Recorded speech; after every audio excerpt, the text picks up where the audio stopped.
చూసినప్పుడే కనకదుర్గకు నేను మొక్కుకున్నా నీకు కన్ను పట్టుకుంటానని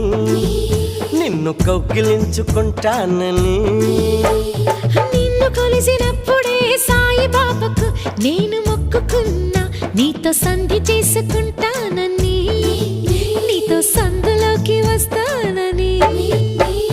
రాఘవేంద్ర స్వామికి మొక్కుకున్నా నీతో భాగస్వామినవుతానని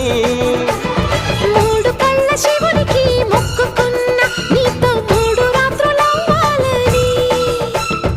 ఆఖరికి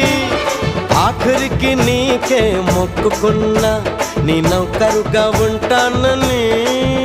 తీపి చాకిరులే చేస్తానని ఏమిటి